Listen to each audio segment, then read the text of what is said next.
بسم اللہ الرحمن الرحیم اللهم صل على سيدنا ومولانا محمد افضل صلواتك بعدد معلوماتك وبارك وسلم وصل عليه. بسم اللہ الرحمن الرحیم. عزیز طلباء کرام، مختارات من ادب العرب سے بحمد اللہ تعالی آج ہمارا سبق نمبر 20 ہے اور مضمون سیدنا موسیٰ علی نبینا وعلیہ الصلاۃ والسلام کا آج تیسرا اور آخری حصہ پیش خدمت ہے. تو بڑھتے ہیں اپنے سبق کی طرف. فخرج منها خائفا يترقب قال رب نجني من القوم الظالمين. پھر نکلے موسیٰ علیہ السلام وہاں سے خوف کھاتے ہوئے اور انہوں نے اللہ کی بارگاہ میں عرض کیا، اے پروردگار، اے میرے پروردگار، بچا لے مجھ کو ظالم قوم سے.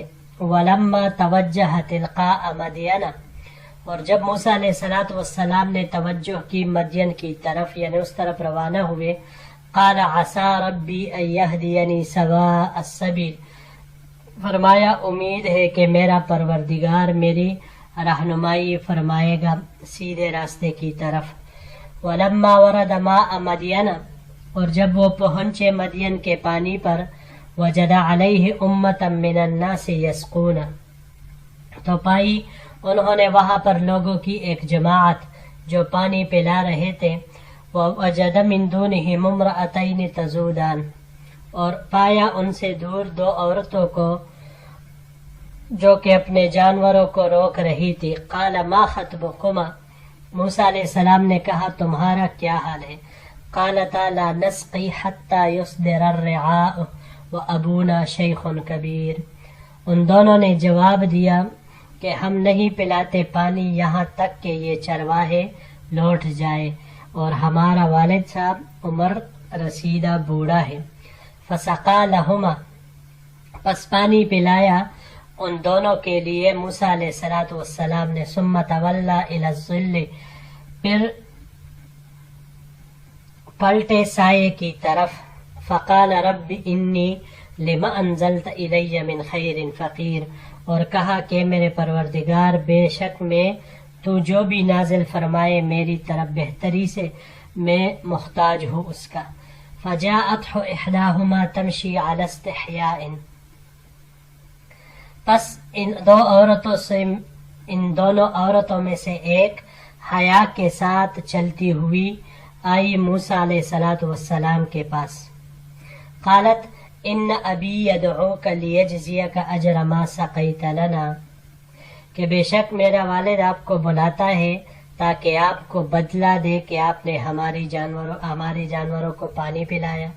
فلما جاءه وقص علیہ القصص قال لا تخف، پھر جب آئے موسیٰ علیہ السلام ان کے پاس اور بیان کیا ان پر اپنا حال، تو انہوں نے کہا لا تخف، خوف نہ کھاؤ، خوف مت کھاؤ.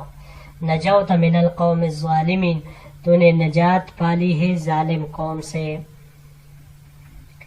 قالت احداہما، کہا ان دو عورتوں میں سے ایک نے، یا ابت استاجرہ، کہ اے ابا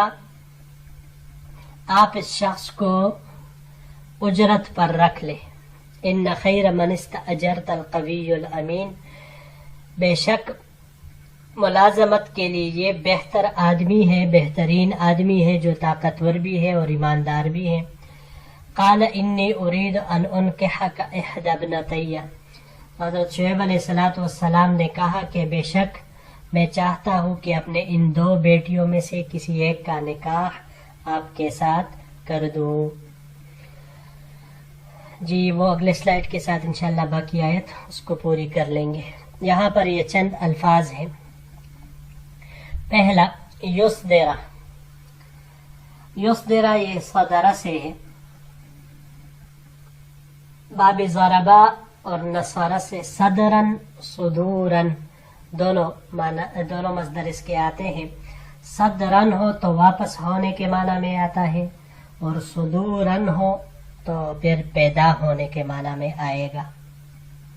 یہاں یہ باب افعال سے استعمال ہوا ہے، اصدارن واپس کرنے کے معنی میں آتا ہے، اور اگر باب تفعیل سے اس کو لے لیں تو باب تفعیل سے لینے کی صورت میں تصدیرن آتا ہے واپس کرنے کے معنی میں، اور باب مفاعل سے مصادرتن، مصادرتن یہ اصرار کے ساتھ مطالبہ کرنے کے معنی میں آتا ہے۔ اگلا لفظ ہے الرعاء، رعاء اس کا مفرد راعی آتا ہے، چرواہے کو کہا جاتا ہے، جبکہ جمع اس کے علاوہ رعاء کے علاوہ جمع اس کی رعاتن، رعاء، رعاء یا رعیان یہ تمام آ سکتی ہے۔ یہ یہاں پر باب فتح سے استعمال ہوا ہے، رعین گھاس چرنے کے معنی میں آتا ہے، اور اگر باب افعال سے مصدر اس کا ارعاء آ جائے تو چرانے کے معنی میں، لیکن اگر اس کے صلہ میں علا آ جائے تو پھر یہ شفقت کرنے کے معنی میں آئے گا۔ اس کے علاوہ باب مفاعلہ سے مراعاتن حفاظت کرنا، رعایت رکھنا اس معنی میں آئے گا۔ فسقہ سقیہ سے ہے، باب ضربہ سے سقین پلانے کے معنی میں یہ آتا ہے۔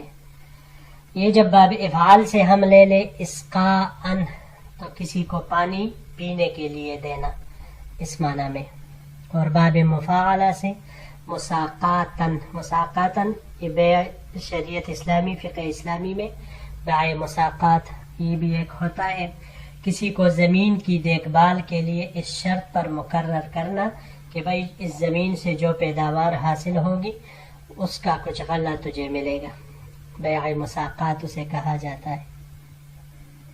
اگلا لفظ ہے لیجزیہ کا، جزاءن باب ضربہ سے مصدر آتا ہے بدلہ دینے کے معنی میں، یہ پہلے بھی گزر چکا ہے کئی مرتبہ۔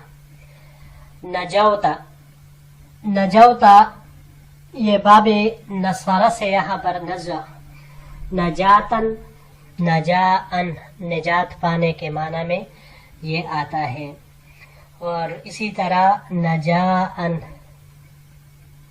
یہ تیز چل کر آگے بڑھنے کے معنی میں بھی یہ استعمال ہوتا ہے۔ اس کے علاوہ اگر ہم اس کو باب تفعیل سے لے لیں تنجیتن تو یہ رہائی دلانے کے معنی میں آتا ہے، اور اس کے علاوہ باب افتعال سے انتجاءن سرگوشی کرنے کے معنی میں یہ آتا ہے۔ استأجرہ، اجرہ باب ضربہ اور نصرہ سے اجرن، اجارتن، اجرن مزدوری دینے کے معنی میں، اور اگر باب استفعال سے لے لے جیسے یہاں پر یہ استعمال ہوا ہے استیجارن مصدر اس کا آئے گا مزدور رکھنے کے معنی میں، یہ پھر استعمال ہوتا ہے۔ باب افعال سے اگر اس کو ہم لے لیں ایجارن تو کرائے پر دینا، اجارہ جیسے اصطلاح ہے اور پورا ایک باب پر مشتمل ہے فقہ الاسلامی میں۔ باب افتعال سے لے لیں تو ایتجارن، باب افتعال سے صدقہ کرنا یا مزدوری طلب کرنے کے معنی میں یہ آتا ہے۔ جی بڑھتے ہیں اگلے سلائیڈ کی طرف۔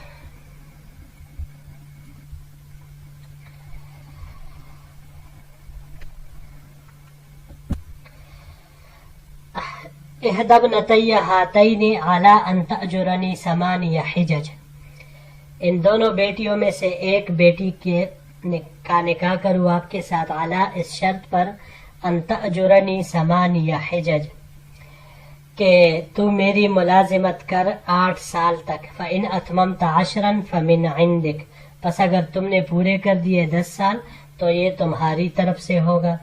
وما اريد ان اشق علیک، میں نہیں چاہتا کہ میں مشقت میں ڈالوں تجھ کو۔ ستجدنی انشاء اللہ من الصالحین، ان قریب تم پاؤ گے مجھے اگر اللہ نے چاہا نیکی کرنے والوں میں سے۔ قال ذلك بینی و بینک، موسیٰ علیہ السلام نے کہا کہ یہ معاہدہ میرے اور آپ کے درمیان ہو گیا.